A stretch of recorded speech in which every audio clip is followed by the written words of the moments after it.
unos, no sé, bueno, y es responsabilidad de cada uno, ¿no? Yo voy a comenzar entonces para que podamos ver el tema número 5, que es hasta donde ustedes van a dar su examen, ¿ya? El tema número 5. Entonces, vamos a este tema número 5, se llama elementos de fitoquímica.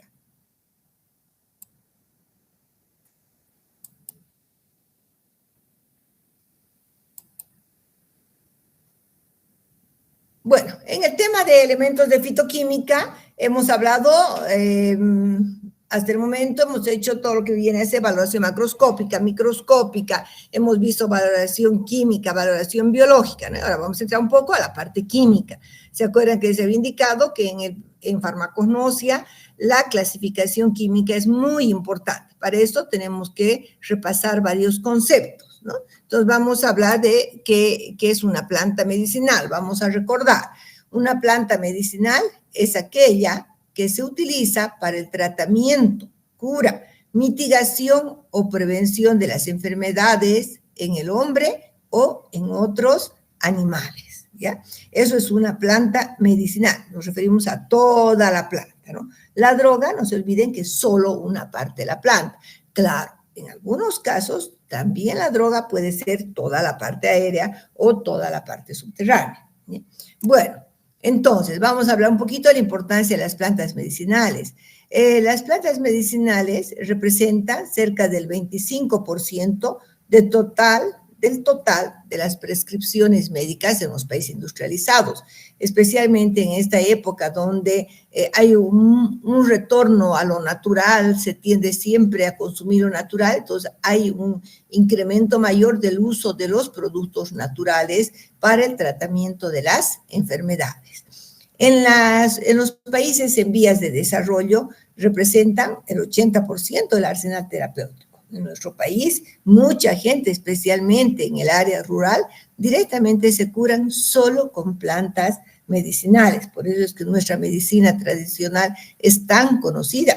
Y no solo en Bolivia, estamos hablando del Perú, estamos hablando del Ecuador, estamos hablando de Chile, estamos hablando de los países, de algunos países asiáticos, ¿no? En la India tiene una medicina tradicional muy, muy fuerte. Bueno, entonces vamos a ver cómo se utilizan en la actualidad estos productos naturales.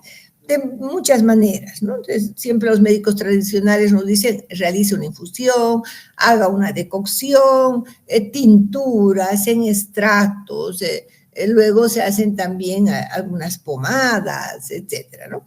Y, por supuesto, se utilizan para el fraccionamiento químico, que ya vamos a ver en qué consiste. En los estudios modernos, en realidad, ahora se están estudiando mucho los efectos terapéuticos. Por eso es que se han diseñado muchas pruebas biológicas, como ustedes han podido ver, ¿no es cierto?, para poder evaluar la actividad farmacológica de una droga, de un extracto, de una fracción o de una sustancia pura. También hemos visto la importancia de los análisis de toxicidad, citotoxicidad y genotoxicidad. Por otra parte, se hacen estudios bioguiados, y es una pregunta que estaba en el cuestionario, ¿no? ¿Cuándo es un estudio bioguiado?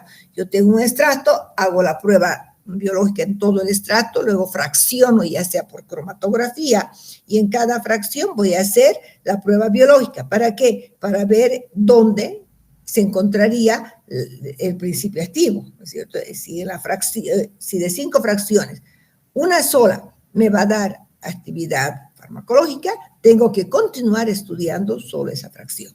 A eso se llama entonces fitoquímica bioguiada. Se realizan modificaciones químicas de los principios activos, cabeza de serie, que también les explicaré más adelante, y por supuesto, estas moléculas aisladas se pueden utilizar en la industria farmacéutica para la síntesis de otros compuestos activos.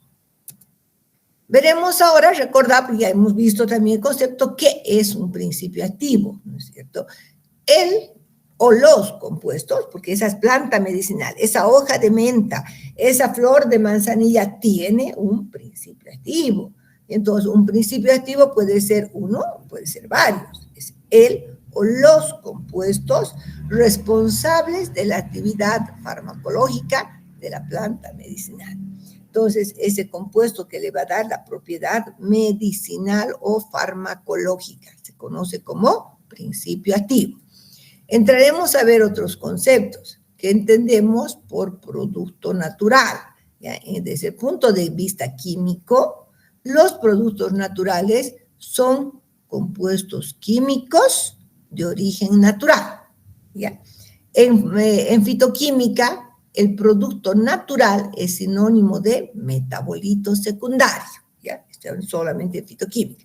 Producto natural, sinónimo de metabolito secundario. Entonces, vamos a ver que en las plantas medicinales, la mayoría de los principios activos se encuentran en el grupo de los metabolitos secundarios. O sea que en muchas plantas los principios activos son metabolitos secundarios. Los que ya hemos realizado la marcha fitoquímica hemos podido ver que la planta puede tener flavonoides o taninos o alcaloides, ¿no es cierto? Entonces, eso es importante. También, claro, que hay algunos productos, algunos metabolitos primarios que pueden tener actividad terapéutica, ¿ya? Pero en la mayoría de los casos se trata de metabolitos secundarios. Bueno, y ahora vamos a ver entonces qué entendemos por fitoquímica. Fitoquímica es la ciencia que estudia la química de las plantas. Fito, ¿no es cierto?, se refiere a plantas. Química, ¿no es cierto?, la ciencia de química. Entonces, ¿qué sería la fitoquímica? Es una ciencia que estudia la química de las plantas. Pero cuando hablamos de fitoquímica, más nos referimos al estudio de los metabolitos secundarios. La fitoquímica va a estudiar más el metabolismo secundario y los metabolitos secundarios. Muy bien. Ahora vamos a ver un poquito la diferencia que hay entre metabolismo primario y metabolismo secundario, y metabolitos primarios y metabolitos secundarios. Recuerden entonces que nosotros habíamos visto que la farmacognosia tiene relación con bioquímica. La bioquímica estudia el metabolismo primario y la farmacognosia va a estudiar el metabolismo secundario. Pero hay una íntima relación entre metabolismo primario y metabolismo secundario. El metabolismo primario se refiere entonces al metabolismo esencial de la planta. O sea, todas las plantas, podemos decir que es universal, porque todas las plantas tienen procesos metabólicos primarios. En los metabolitos secundarios, el metabolismo secundario, aquellos que no están relacionados con el metabolismo esencial de la planta, ¿no? Entonces, no todas van a tener el mismo tipo de metabolismo secundario. Primario sí, porque es universal. ¿Ya? Entonces, ¿y qué será un metabolito secundario? Esto es bien importante y esto tienen que saber, ¿ya? Los metabolitos secundarios son compuestos químicos de estructura compleja, de distribución más restringida y característicos de fuentes botánicas específicas. Es decir, no todas las plantas tienen alcaloides, no todas tienen saponinas, o no todas tienen taninos, por eso son de distribución restringida, ¿no es cierto?, de estructura compleja y de distribución restringida. Bien, entonces, la pregunta es, ¿y por qué están en las plantas estos metabolitos secundarios?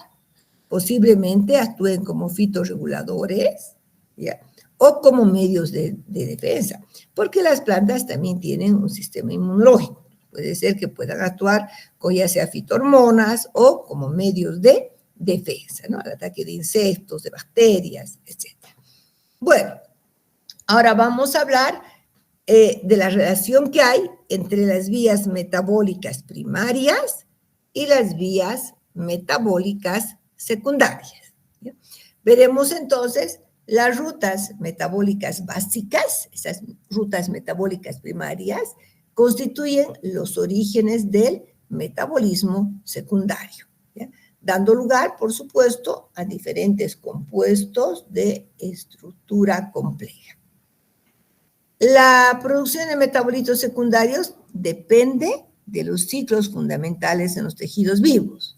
Es decir, que esas vías metabólicas secundarias dependen de las primarias. No podría existir una vía metabólica secundaria si no hay una vía metabólica primaria, ¿ya? Sin embargo, ¿no es cierto? Esas vías metabólicas secundarias se pueden llevar a cabo en las plantas debido a que los organelos vegetales tienen determinadas características, ¿no? Van a crear al interior de la célula ambientes químicos diversos, ¿ya? Fíjense, porque tenemos cloroplastos, tenemos vacuolas. Esas vacuolas son bien importantes porque metabolitos como flavonoides, antocianidinas y otros se pueden acumular a nivel de la vacuola. Por otra parte, la estructura de la planta hace que tengamos una superficie más amplia para que se lleven a cabo estas reacciones químicas. Imagínense, sacamos todos los árboles de un molle, ¿no? Podríamos formar todo un tapete gigante, ¿no? Donde se van a llevar a cabo todas estas reacciones químicas. Entonces, esa característica vegetal permite que se lleven a cabo estas vías metabólicas secundarias. Y vamos a ver eso que les expliqué rápidamente la anterior vez para que puedan responder a su cuestionario. Vamos a ver entonces esa relación que existe entre un metabolismo primario y un metabolismo secundario y qué es lo que comparten ambos, ¿no? Cuando hablamos de metabolismo, nos referimos a la palabra cambio-transformación. Entonces, el metabolismo vegetal se refiere a las reacciones físico-químicas producidas en las plantas. Estas reacciones físico-químicas van a corresponder al metabolismo primario y al metabolismo secundario. ¿Cuál es la diferencia? El metabolismo primario son procesos bioquímicos, ¿ya? Glucólisis, ciclo de Krebs, gluconeogénesis, etc., que son vitales para la supervivencia y además son universales. ¿Qué significa? Que todas las plantas tienen vías metabólicas primarias. Ejemplos, ¿no? Tenemos la fotosíntesis, la respiración, transporte electrónico, síntesis de proteínas, la glucólisis, ciclo de Krebs, síntesis de aminoácidos, etc. ¿Ya? En las vías metabólicas secundarias vamos a definir como procesos químicos, ¿ya? Como procesos químicos son procesos naturales, ¿no es cierto? Hemos indicado por qué se produce, porque posiblemente sean sistemas de defensa, está relacionado con su sistema inmunológico, justamente para prevenir ataque de ciertos microorganismos, insectos, y también, por supuesto, como fitohormonas o fitorreguladores. Las plantas también tienen fitohormonas, ¿sí? Y son únicos. ¿Por qué? Porque hemos indicado que son de distribución restringida, característicos de determinadas fuentes botánicas, ¿sí? De estas vías metabólicas secundarias se obtienen varios metabolitos, saponinas, flavonoides, terpenos, etcétera, que son principios activos que pueden ser utilizados en la industria farmacéutica, cosmética, ¿no? Y eso es importante. Ahora, ¿qué es lo que comparten ambas vías?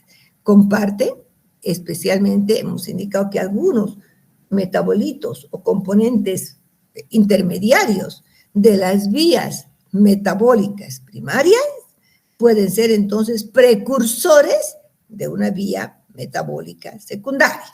Entonces, van a compartir que en la biosíntesis muchos intermediarios de las mismas rutas metabólicas, las secundarias derivan de las primarias. No podemos pensar que hay un metabolismo secundario si no existiría el metabolismo primario. Quiere decir que las vías metabólicas secundarias dependen de las primarias. Y aquí vamos a ver, este es el esquema más claro, más bonito que tenemos, donde podemos ver aquí al medio, puesto, ¿no es cierto?, en el recuadro de color rojo, se encuentran las vías, algunas vías metabólicas primarias, ¿no? Algunas, ¿no? No son todas, por supuesto. Aquí tenemos que, gracias a la luz, el CO2 y el agua, mediante un proceso primario que se denomina fotosíntesis, se va a formar entonces glucosa.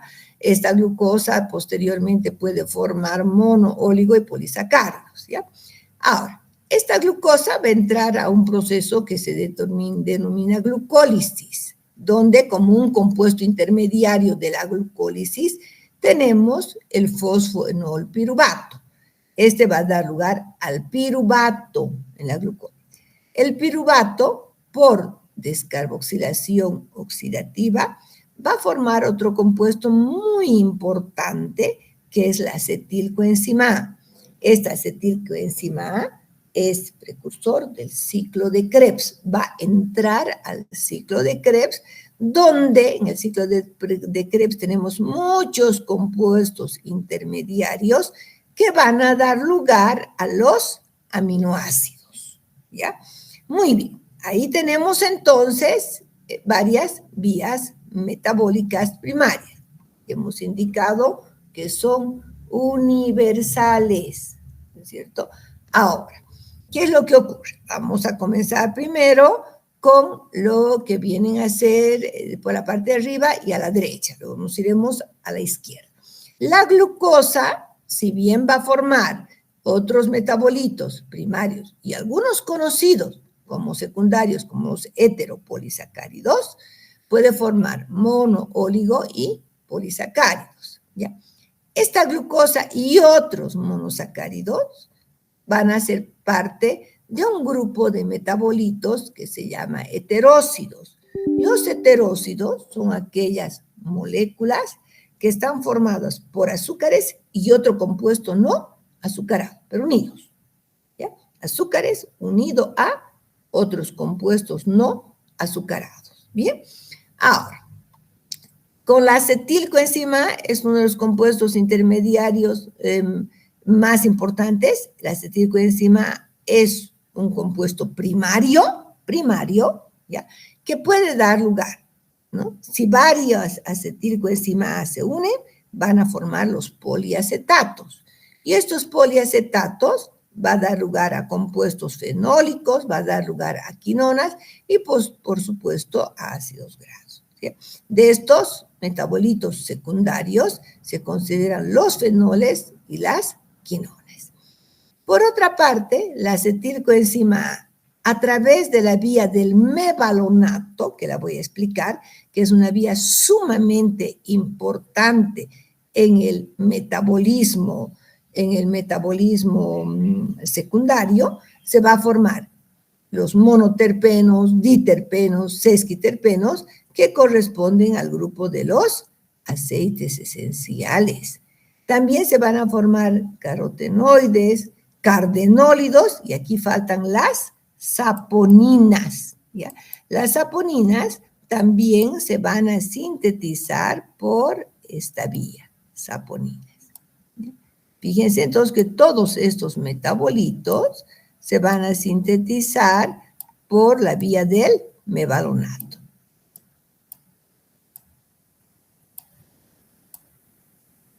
Saponinas, ¿ok? Muy bien. Ahora nos vamos al otro lado. Al otro lado. Entonces, hemos indicado la glucosa. La glucosa puede dar, por una vía metabólica secundaria, esta glucosa, la eritrosa 4-fosfato, ¿ya? Este eritrosa 4-fosfato se va a unir a un compuesto intermediario de la glucólisis, que es el fosfoenol piruvato, y va a formar el siquimato. La vía del ácido siquímico es muy importante, ¿ya? Porque los siquimatos, juntamente con la acetilcoenzima A, van a dar lugar a los flavonoides, ¿ya? Y a los taninos catecólicos. Estos, entonces, los flavonoides y los taninos catecólicos vienen de una vía mixta a partir de la acetilcoenzima A y la vía del ácido clíquímico. ¿Listo? Bueno, ahora, muchos de estos ciquimatos van a dar lugar a algunos aminoácidos, pero cíclicos, ¿ya? Aminoácidos cíclicos. Y algunos compuestos intermediarios del ciclo de Krebs van a dar también lugar a otros aminoácidos. Estos aminoácidos son precursores de los alcaloides, ¿ya? También los aminoácidos son precursores de un grupo pequeño, pero importante, que son los heterócidos cianogenéticos, es decir, que son compuestos que tienen azúcares y otro componente que va a liberar ácido cianídrico. Entonces, también los heterócidos cianogenéticos, los glucosinolatos, etcétera, derivan de los aminoácidos, ¿sí? Y también estos ciquimatos van a dar lugar a los cinamatos, lignanos, cumarinas y otras quinonas, ¿ya? Entonces, de estos, los cinamatos, las cumarinas y quinonas también tienen algunas propiedades biológicas importantes, ¿ya? Por supuesto, las proteínas, pero las proteínas ya corresponden a un metabolismo primario. Bien, ahora, esto no porque es más complejo, nos vamos a ir a explicar la vía del mevalonato, ¿ya? La vía del mevalonato. En la vía del mevalonato, no se olviden que tenemos como precursor primario la acetilcoenzima A. Entonces, esta acetilcoenzima A se va a unir para dar lugar al mevalonato o ácido mevalónico. Este ácido mevalónico va a formar el pirofosfato isopentilo y por isomerización va a formar pirofosfato dimetilalilo. Este pirofosfato de metilalilo, un compuesto importante, pirofosfato de geranilo de 10 carbonos, ¿ya? Entonces, el pirofosfato de geranilo de 10 carbonos es precursor inmediato de los monoterpenos. ¿Entendido? Ahora, el pirofosfato de geranilo más 5 carbonos va a dar lugar al pirofosfato de farnesilo.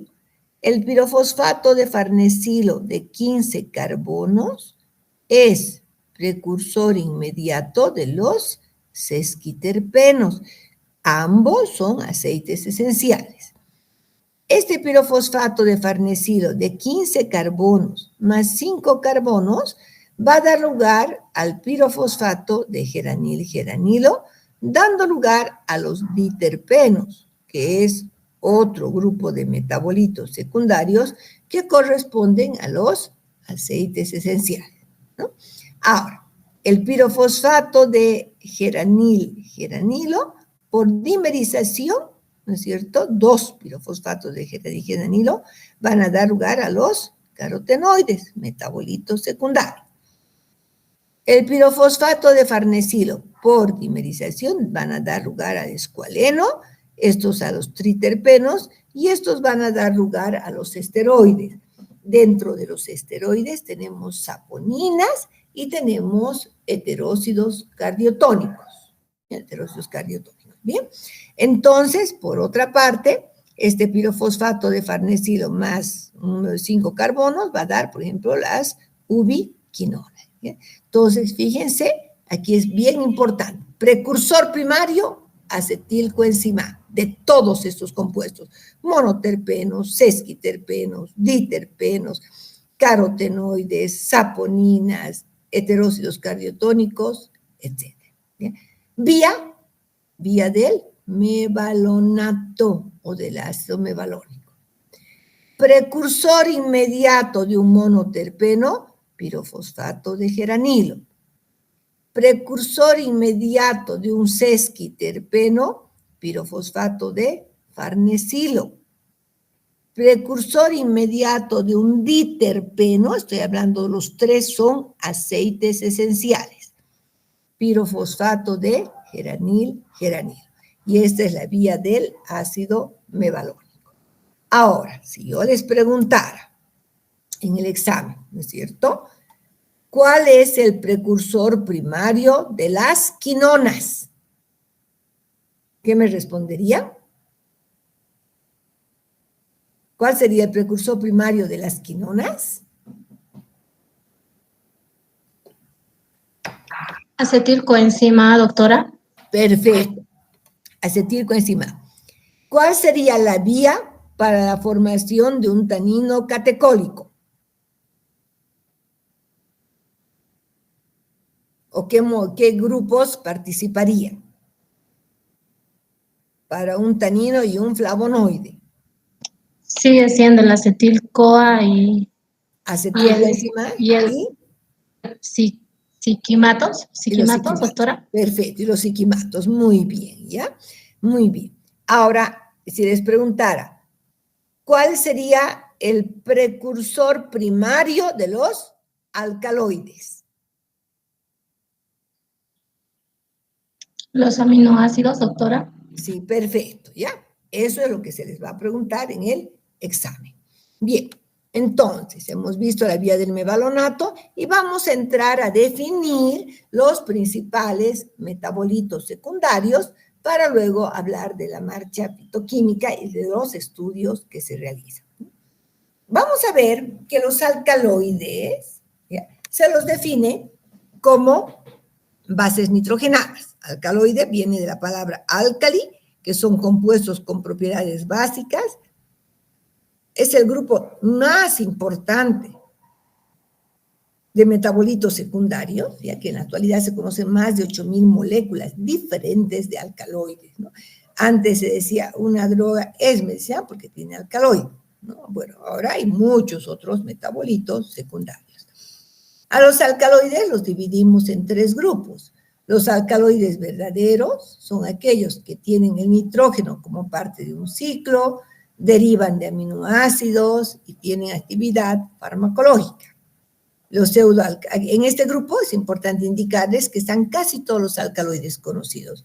Está la cocaína, la atropina, la morfina, la pilocarpina, la efedrina no. Está la vincristina, vimblastina, etcétera, ¿ya? En los pseudoalcaloides, el nitrógeno es parte de un ciclo, pero no derivan de aminoácidos. Tienen actividad farmacológica, por supuesto. Aquí está la cafeína, la teobromina, la teofilina. Se encuentran los alcaloides esteroidales, etc. El último grupo, muy pequeño, son las aminas biológicas. En el caso de las aminas biológicas, el nitrógeno no es parte de un ciclo. El nitrógeno está libre, derivan de aminoácidos y tienen actividad farmacológica. En este grupo está la efedrina y se encuentra también la colchicina. Aquí tenemos algunas estructuras básicas de los alcaloides verdaderos y de algunos pseudoalcaloides. Mire, el nitrógeno es parte de un ciclo, ¿no? Alcaloides indólicos, alcaloides del tropano, alcaloides imidazólicos. Estos dos últimos, la purina y el diterpeno, corresponden a los pseudoalcaloides. ¿Por qué? Porque estas estructuras no derivan directamente de los aminoácidos, ¿ya? Entonces corresponderían al grupo de los pseudoalcaloides. Y aquí vamos a ver algunos alcaloides importantes, ¿no? La pilocarpina, que es un alcaloide imidazólico, se utiliza para el tratamiento del glaucoma. Aquí tenemos derivados de la fenilalanina. Esta es la efedrina. Mire, el nitrógeno no está en el ciclo. Entonces, pero sí deriva de un aminoácido. Deriva de la fenilalanina. Y por supuesto tiene actividad farmacológica. Tenemos entonces la efedrina, es vasoconstrictor, broncodilatador, descongestionante nasal. La morfina, muy importante, que se obtiene del opio, morfina y codeína. La morfina es narcótico, hipnótico, analgésico. La codeína es también sedante de la tos y analgésico. Dentro de los quinolínicos, alcaloides quinolínicos, estos son ambos alcaloides verdaderos, ¿ya?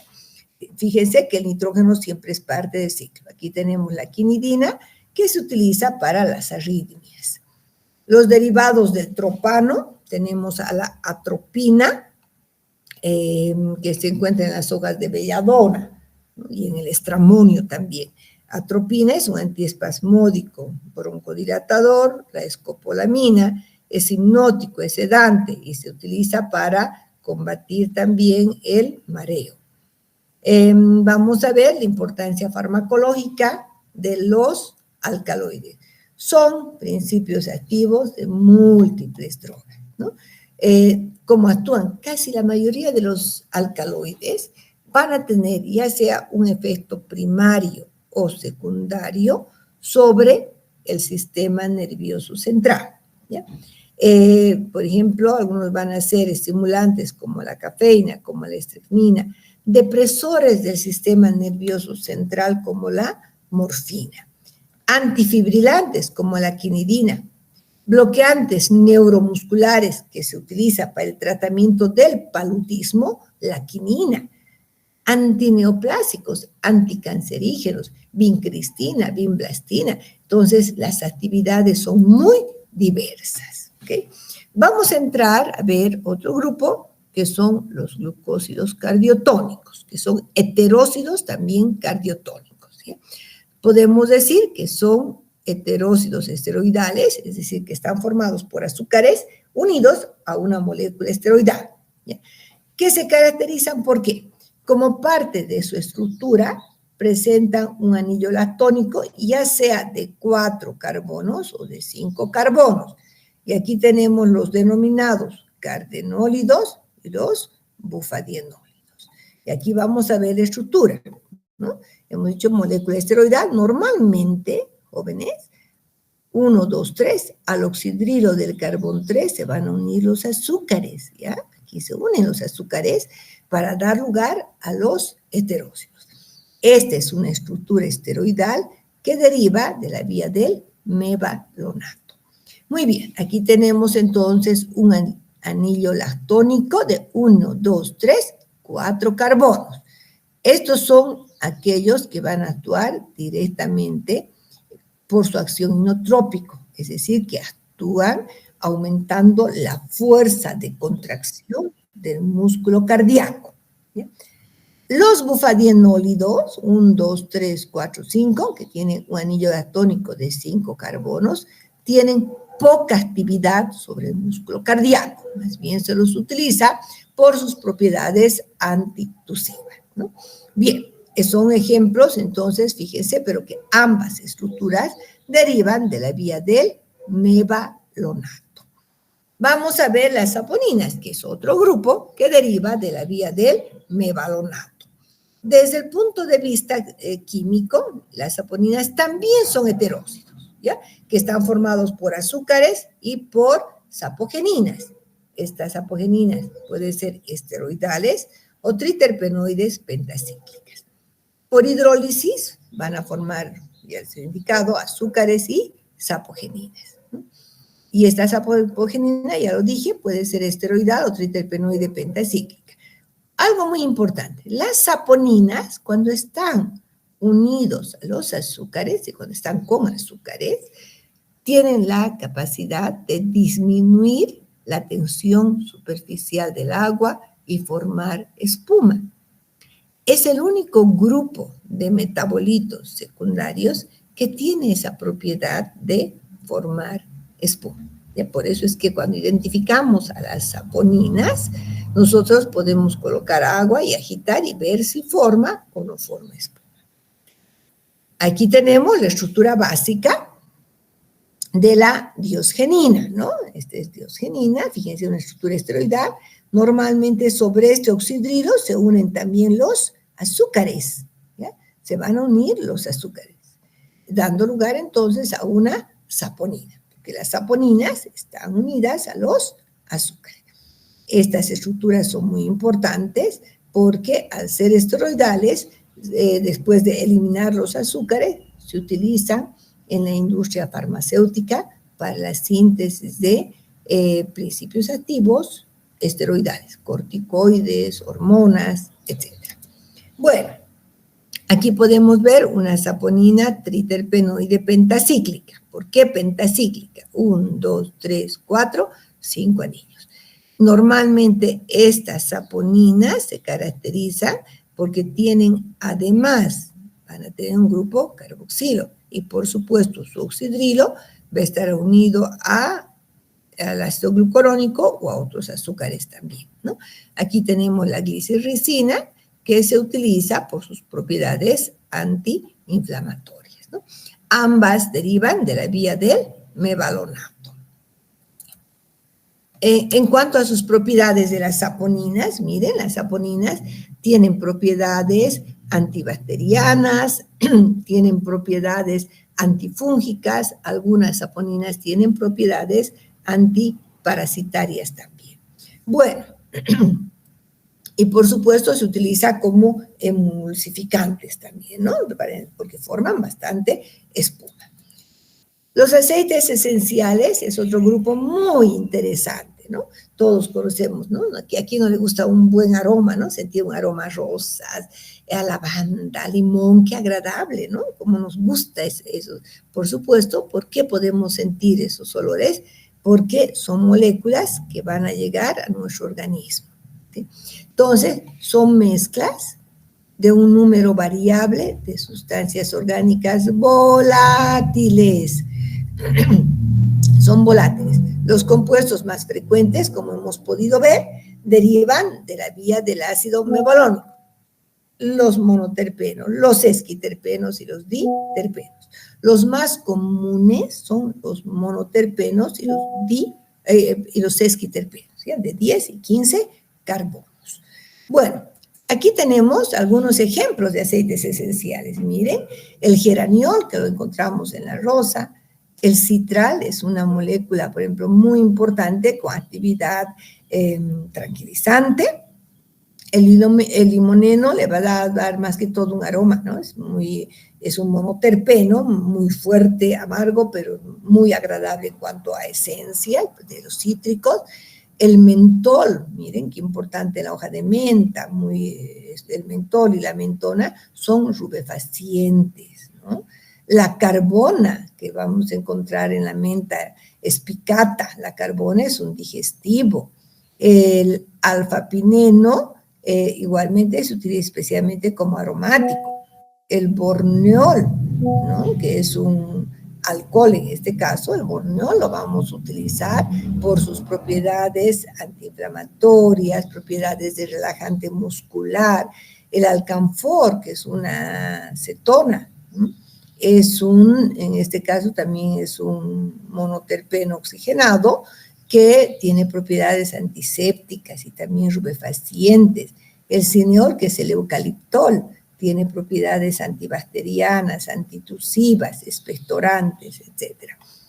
Los de abajo son aceites esenciales aromáticos. Casi todos, el timol, el anetol, el eugenol, casi todos tienen propiedades antisépticas, ¿no?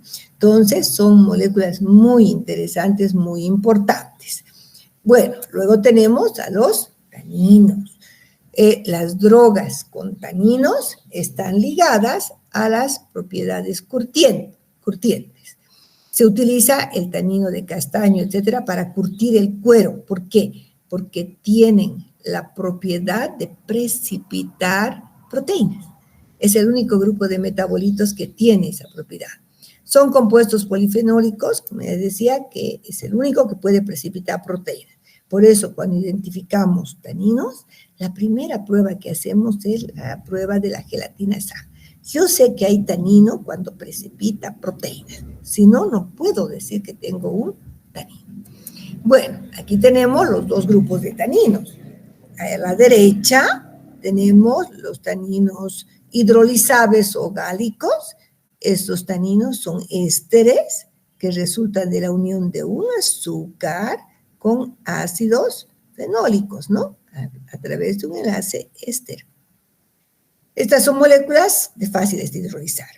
Y los otros son los taninos derivados de los flavonoides, los taninos catecólicos o condensados, donde cada unidad flavánica se une una a otra a través de un enlace carbono-carbono. ¿Ya? Entonces son más, van a ser en este caso más difíciles de hidrolizar. Un enlace carbono-carbono es más difícil de romper que un enlace éster. Bien, ahora vamos a ver sus propiedades farmacológicas, un grupo muy interesante. La mayoría derivan de la propiedad de formar complejos. Pueden ser astringentes. Al ser astringentes se utiliza como antidiarreicos. Disminuyen el peristaltismo y tienen una acción antiséptica. También son antibacterianos, por supuesto. Cicatrizante. Muchos taninos, ¿sí?, tienen esa propiedad cicatrizante. ¿Por qué? No se olviden que puede precipitar proteínas. Entonces, puede unirse a la proteína de la mucosa, precipita y forma una capa impermeable, debajo de la cual se va a llevar a cabo de mejor manera la regeneración del tejido. ¿Ya? Bueno, también se utiliza en dermatosis como antiinflamatorio, antídoto en caso de envenenamiento por alcaloides o por metales pesados. ¿Por qué? Porque puede precipitar metales pesados también. ¿Ya? Vasoconstrictores venosos, va a ser un vasoconstrictor. Se utiliza para el tratamiento en algunos casos de hemorroides, ¿no? Ya vamos a ver más adelante. Bueno, otro grupo muy bonito son los flavonoides y sus heterócidos. Podemos decir que son pigmentos vegetales de naturaleza fenólica, son responsables de dar color a los frutos, a las hojas, etcétera, ¿no?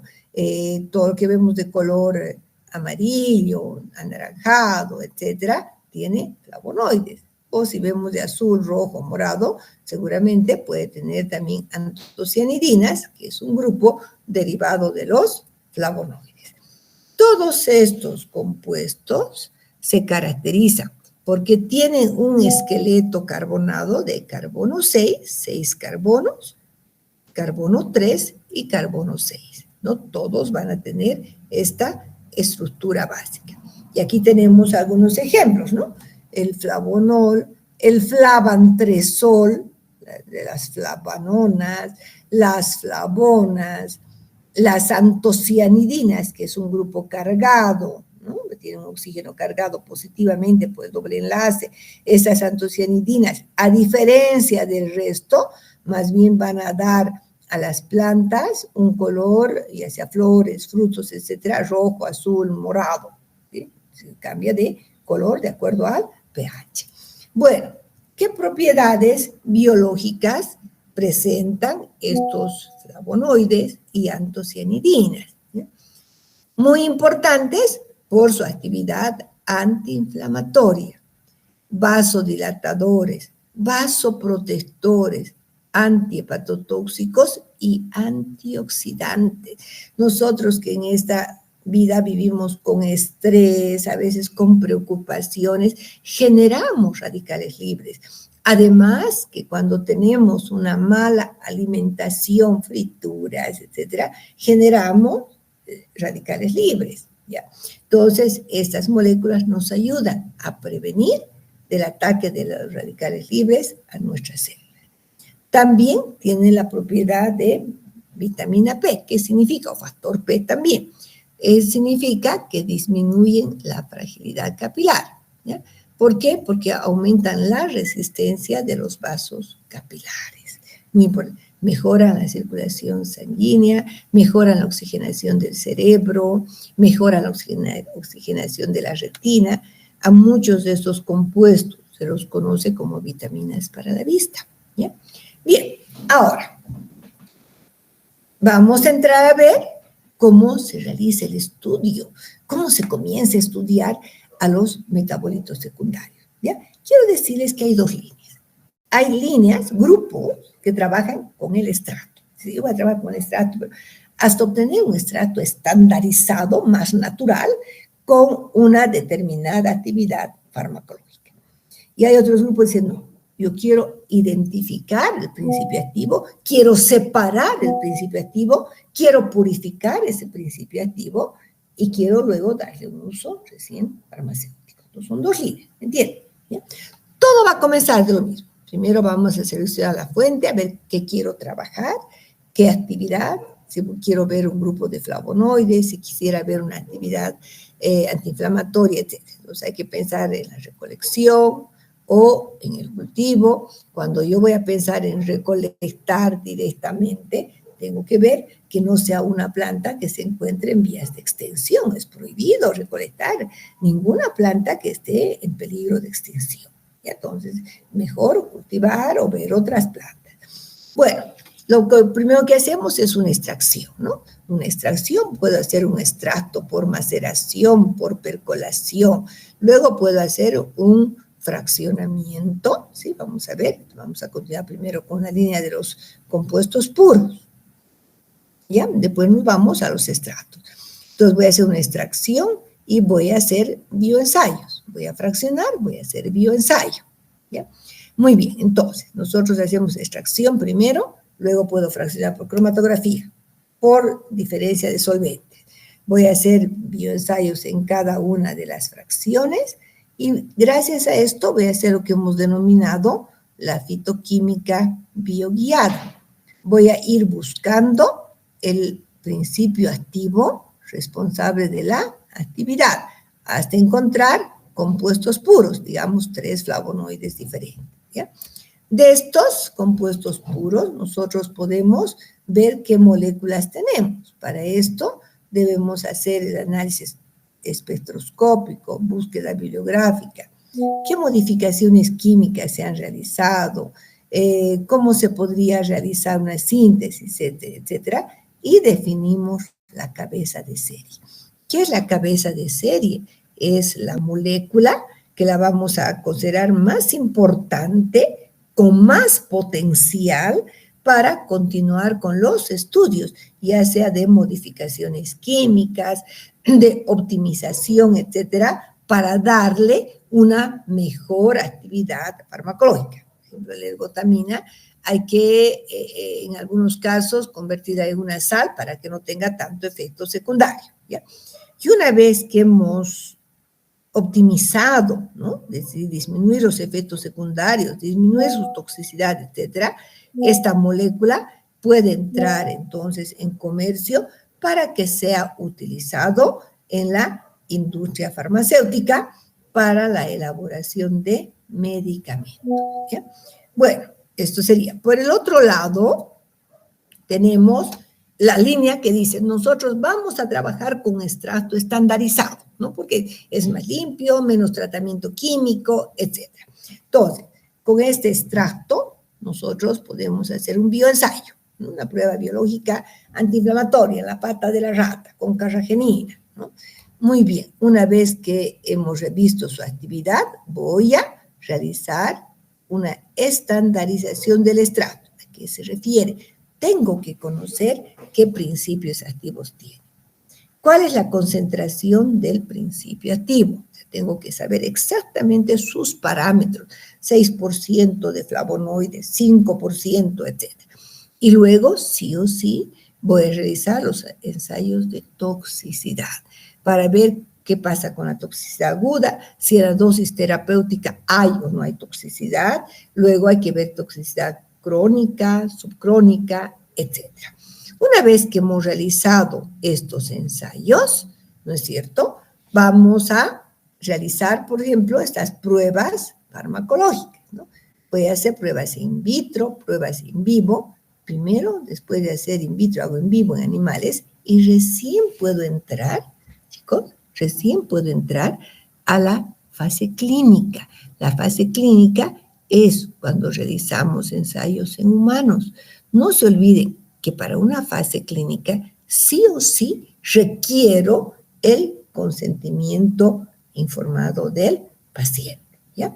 Una vez que hemos visto este extracto de romero tiene muy buena actividad antiinflamatoria, ahora voy a hacer una loción, voy a preparar algo muy bien, ¿no? Entonces, cuando hemos pasado por todos estos ensayos, puedo pensar en producir industrialmente el extracto para que sea utilizado posteriormente en la elaboración de fitomedicamentos, cosméticos, etcétera, ¿ya? Eso es bien importante. Entonces, es la forma en la que se estudia. Por una línea, vamos hasta la obtención del compuesto puro y por otra parte, vamos a trabajar con un extracto estandarizado, pero habiendo validado, ¿no?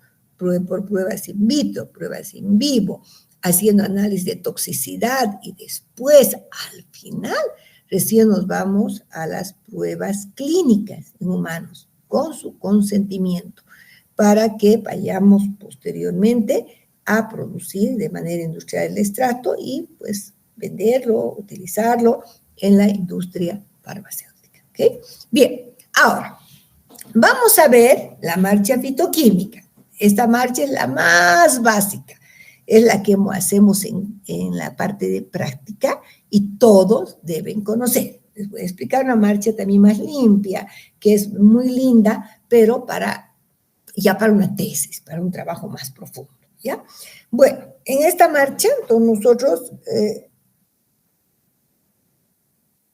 vamos a trabajar con 2 a 3 gramos de la droga seca y molida. Siempre es bueno que la droga esté molida porque mejoramos el contacto de la materia prima con el solvente. ¿Ya? Podemos utilizar 20 mililitros de metanol, etanol, cloroformo, ¿no? Depende de qué queremos aislar. Pero yo preferiría utilizar metanol o etanol. Lo vamos a llevar a baño María por 5 a 10 minutos, ¿ya?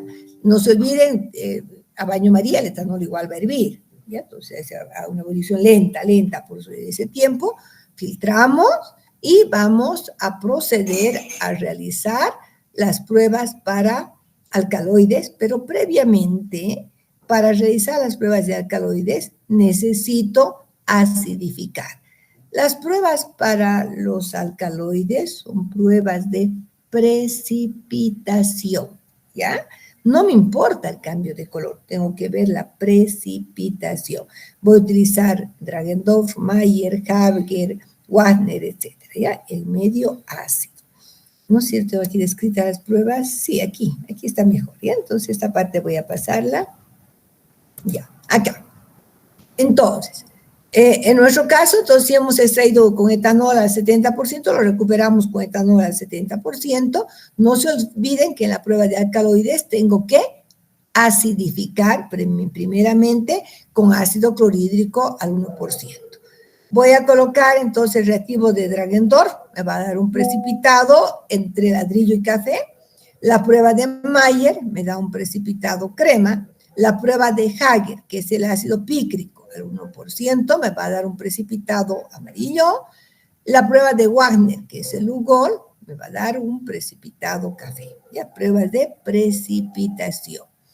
En la prueba de las saponinas, no se olviden que hemos indicado que es el único grupo de metabolitos secundarios que forma espuma. Tomamos 1 ml del extracto, 2 volúmenes de agua o 3, ¿ya? Pues yo llevo hasta 3 para que tengamos mayor agua para formar más espuma. Agitamos 1 minuto y debemos ver si hay una espuma estable que permanece después de un tiempo. En la prueba de los flavonoides, voy a realizar la prueba que se denomina prueba de Shinoda. Se utiliza el extracto, un trocito de magnesio, ácido clorhídrico concentrado y me debe dar tonos rojos. Si veo tonos rojos, no es inmediata la reacción, hay que esperar de 5 a 10 minutos, ¿ya? Voy a ver tonos rojos. Para los taninos voy a hacer 2 pruebas. Primero, la precipitación de la gelatina sal. No se olviden que les he dicho que es el único grupo que precipita proteínas.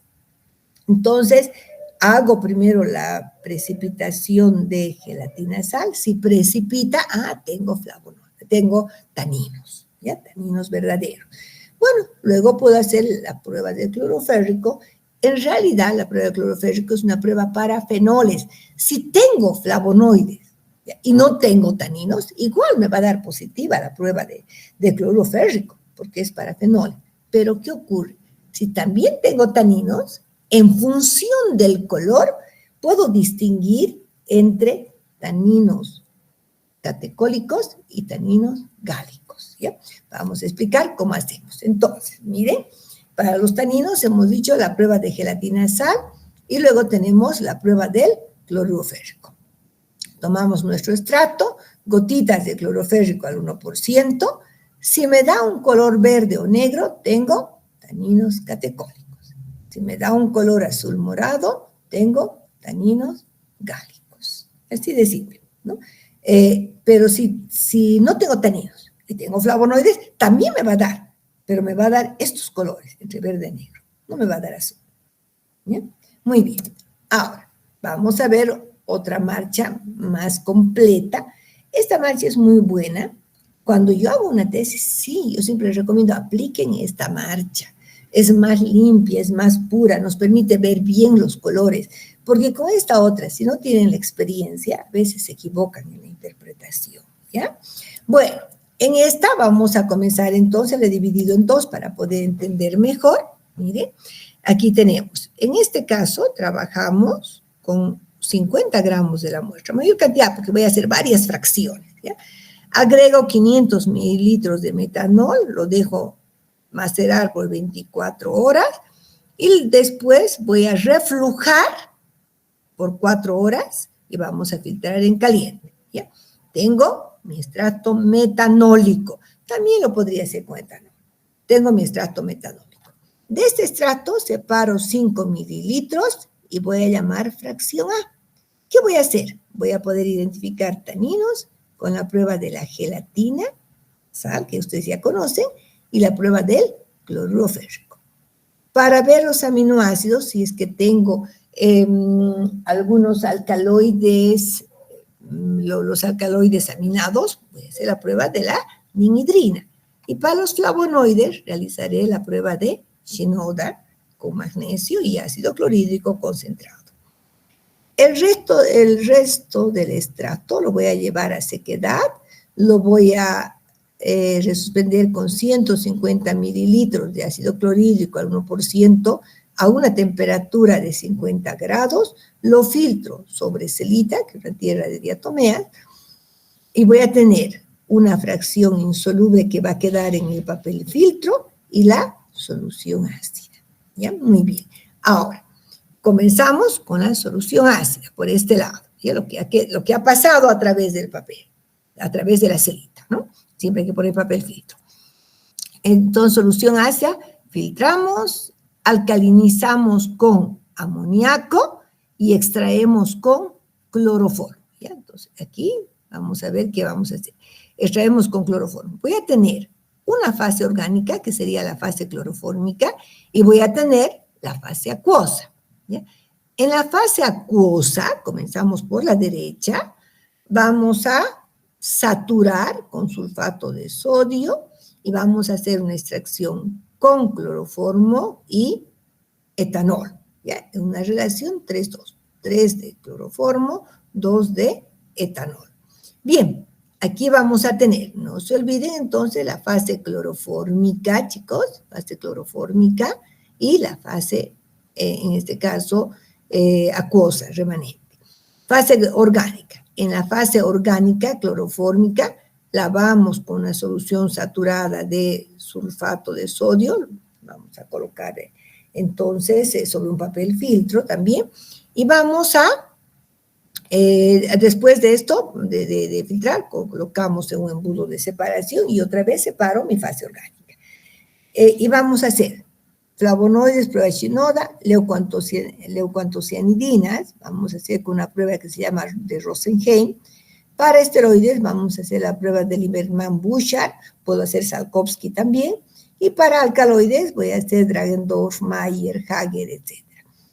En la fase remanente, que sería la fracción, en este caso, la fracción E vamos a llamar, voy a hacer, no se olviden que es acuosa, flavonoides con la prueba de Shinoda y leucoantocianidinas, ¿no? Que es un grupo asociado un poco a los flavonoides con la prueba de Roseggi. La fase orgánica, ¿no? Nos vamos ahora un poco a la izquierda. Esta fase orgánica que nos ha quedado después de fase acuosa, fase orgánica, ¿no? Fase orgánica lavamos con agua y vamos a secar, llevamos un volumen de 50 ml y la voy a denominar fracción C. De esta tomo 4 mililitros, llevo a sequedad, agrego 1 mililitro de cloroformo y hago la prueba para saponinas, Lieberman-Buscher, ¿ya? Para esteroides. Por otra parte, a la otra fracción C, agrego 5 mililitros de ácido clorhídrico, ¿no es cierto? Y voy a hacer la prueba de Dragendorf y Mayer, ¿ya? Pruebas de precipitación para ver si hay alcaloides.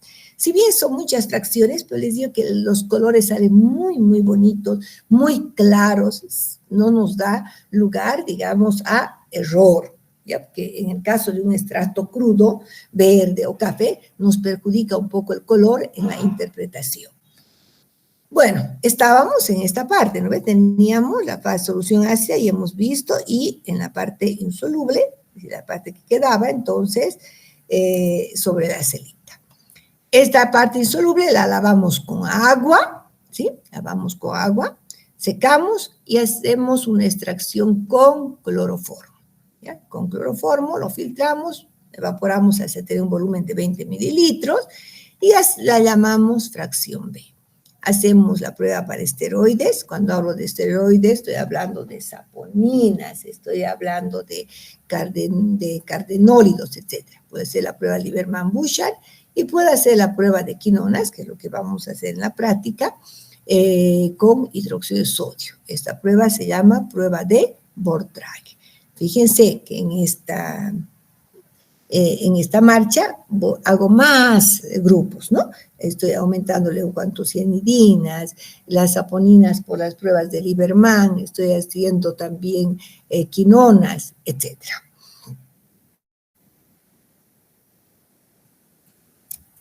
Bueno, hasta aquí hemos terminado entonces el tema 5.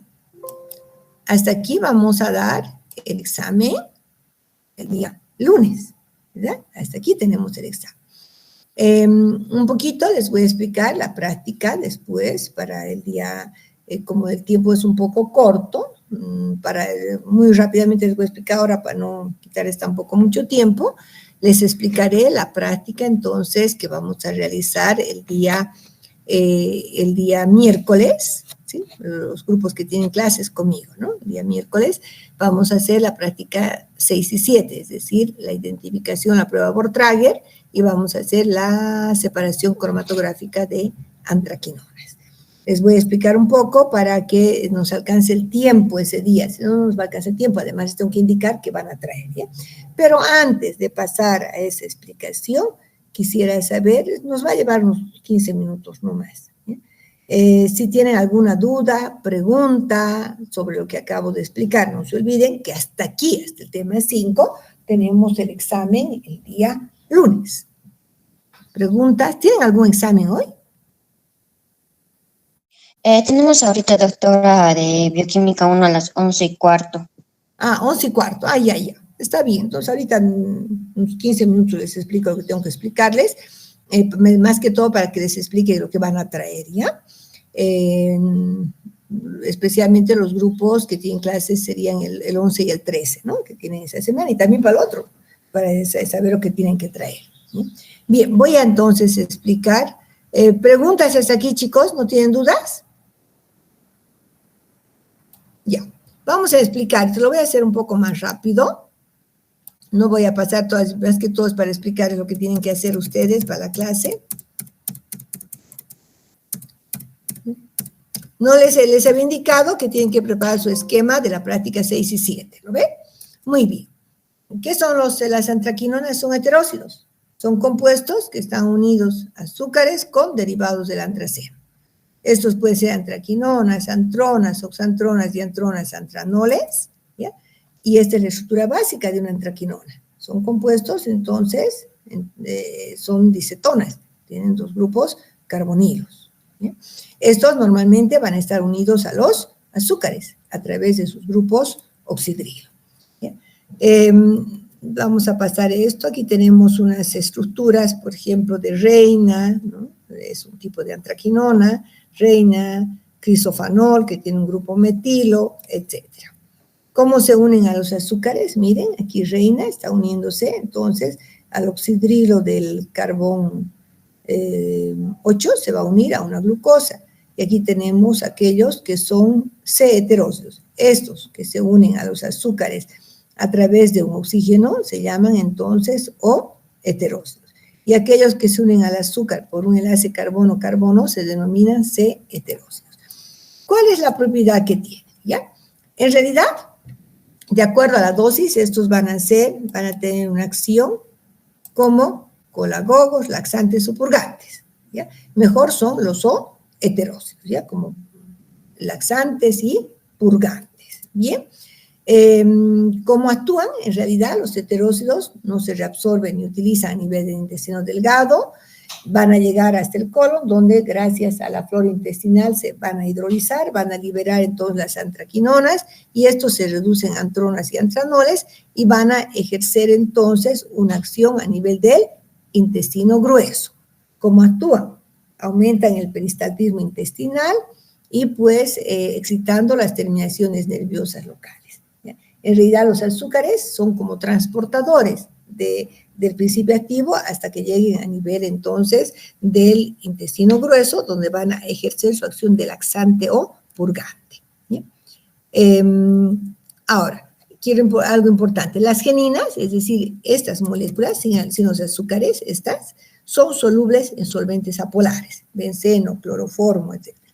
En cambio, estas, cuando están con los azúcares, son moléculas solubles en agua y en etanol. Esto es importante para lo que vamos a ver. Entre las fuentes vegetales que tienen antraquinonas tenemos hojas de sen, raíz de ruibarbo, cáscara sagrada y acíbar de aloe. Nosotros en la práctica vamos a trabajar con sen, ruibarbo y aloe. Entonces, lo que ustedes tienen que traer son hojitas de sen y aloe para la clase. Vamos a ver los materiales, entonces. La primera, como práctica 6 y 7, vamos a hacer por grupos. Vamos a hacer entonces, requerimos balanza, pipetas, tubos de ensayo, gradillas, papel filtro, vasos de precipitado, pipeta Pasteur, goteros. Reactivos, hidróxido de sodio, cloroformo, benceno, ácido nítrico, sulfato de cobre y etanol al 96%. Trabajaremos con hojas de sen, ruibarbo y el aloe. Aquí tenemos entonces cómo vamos a preparar el aloe, ahorita les voy a explicar. ¿Ya? Lo primero que vamos a hacer es obtener un extracto. ¿Ya? Vamos a hacer extractos bencénicos. ¿Ya? En el caso del ruibarbo se pesa solamente 0,1 gramos de droga pulverizada. En el caso del sen, 0,2 gramos de la droga pulverizada.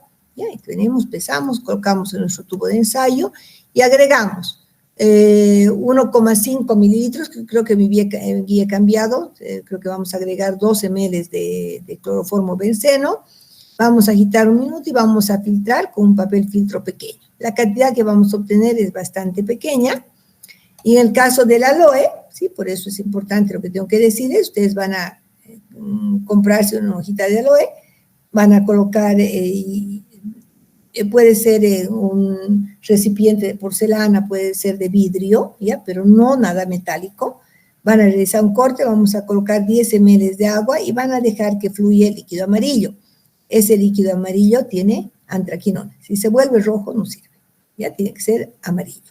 Entonces, vamos a cortar una hoja de aloe, dejamos 10 mililitros, con 10 mililitros de agua por 10 minutos, y vamos a utilizar este líquido que va a tener antraquinonas. Bueno, entonces, ¿qué vamos a hacer? Vamos a agregar, tomamos 1 mililitro, colocamos un tubo, agregamos 1 mililitro de benceno cloroformo, y luego tomamos, agitamos, esperemos que se separe, y tomamos la fase orgánica. Bueno, vamos a hacer la prueba de Bortrager. En el caso de la prueba de Bortrager, vamos a hacer lo siguiente. A una vez que hemos filtrado, vamos a agregar nosotros 0,5 mililitros de hidróxido de sodio, 0,5 normal. Agitamos un minuto, esperamos que, vamos a esperar entonces que se separen las fases, y la fase alcalina tiene que darnos tonos rojos. Si hay tonos rojos, significa que tenemos antraquinones, ¿ya? Significa que tenemos antraquinones. Bien, eso es lo que vamos a hacer. En la prueba específica del aloe, el aloe tiene unas moléculas que se llaman entonces aloínas, A y B, ¿no? Que son heterócidos. Tomamos 1 mililitro de jugo de aloe, 0,5 de ácido nítrico, y me debe dar tonos de un color naranja rojizo. Significa entonces que tengo aloínas. ¿Sí? La otra prueba es la prueba de la barbaloína. Tomamos 1 mililitro de aloe, 3 gotas de sulfato de cobre en una solución saturada, más 0,1 gramos de cloruro de sodio, lo vamos a pesar, 1 mililitro de etanol, y nos va a dar un color rojo vino. ¿Sí?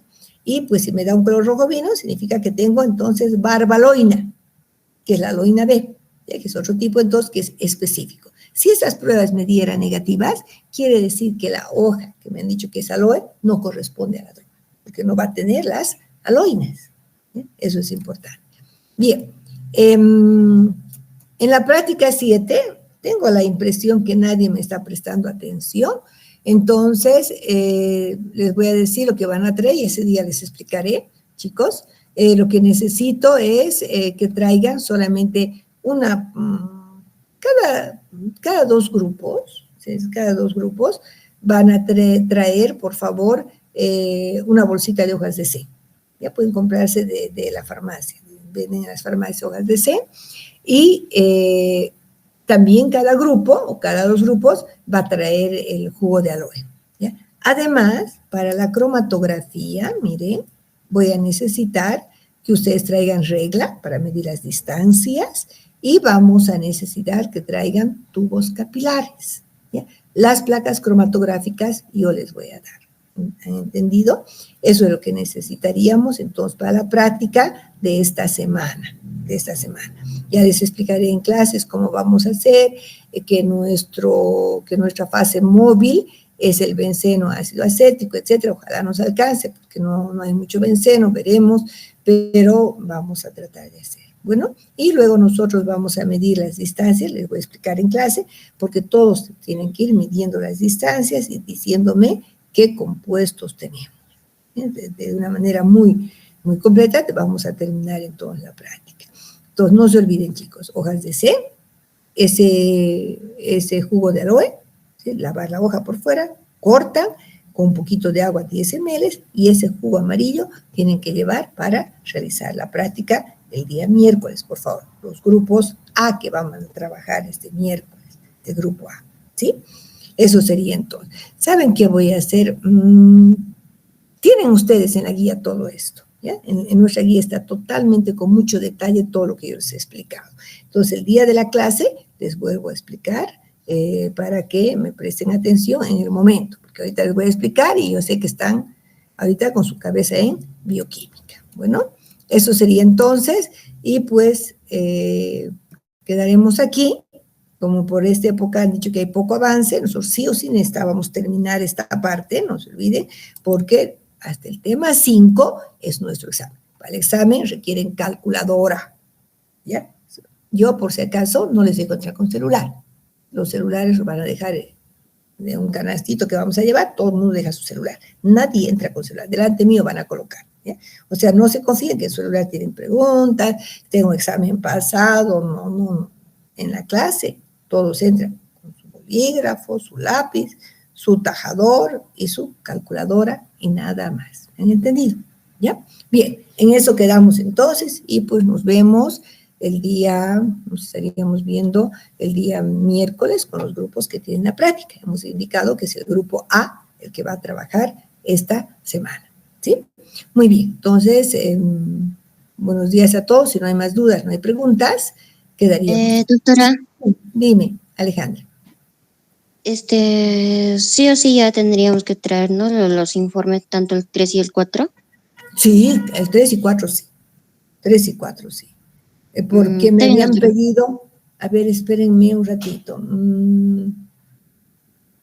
Sí, 3 y 4 sí, tienen que traer, 3 y 4. Porque después, ya la otra semana, tendrían que traer, ¿no?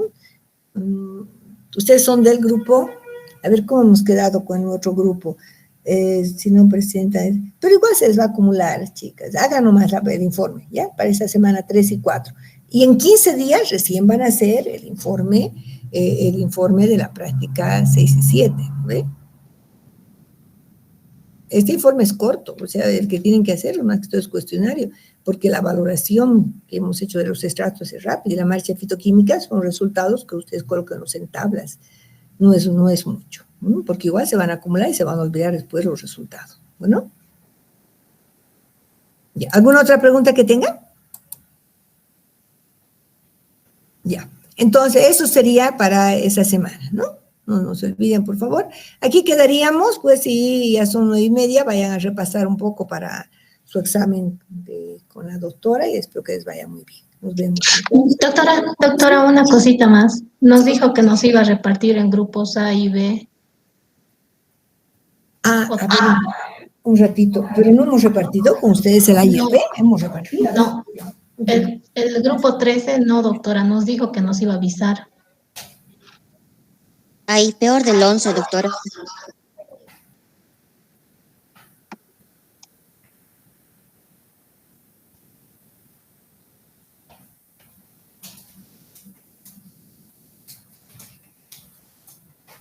El grupo 13, ¿por qué hemos repartido? A ver, un ratito, espérenme, estoy aquí con mi lista.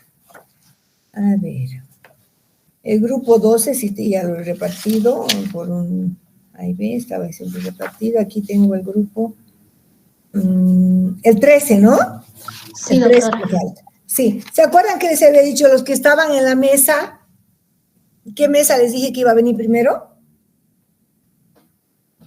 Los iba a repartir. La mesa que estaba al fondo, doctora. La mesa que estaba al fondo es el grupo A, ¿no es cierto? Entonces, la mesa que trabaja al fondo, todos esos grupos, ¿saben por qué?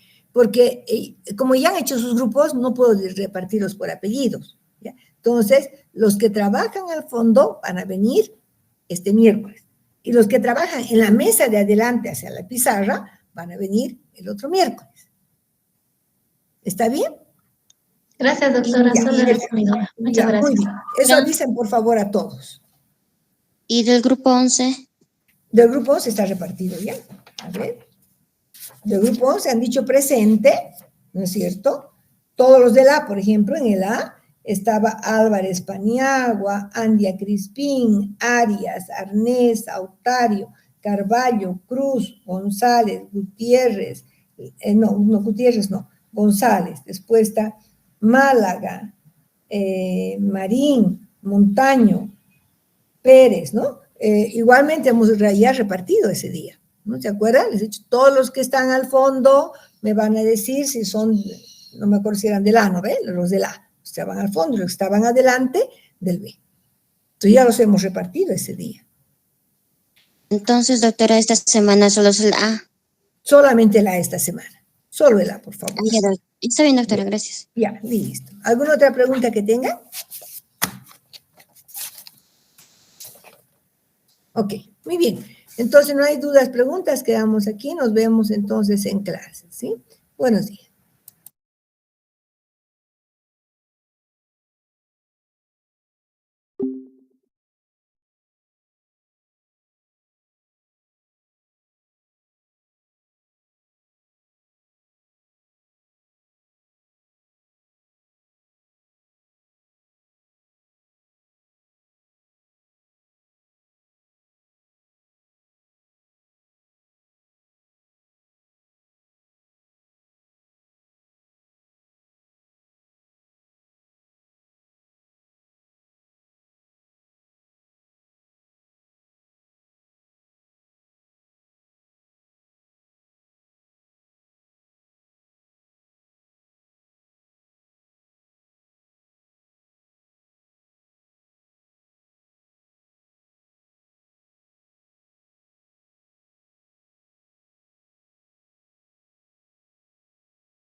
doctora.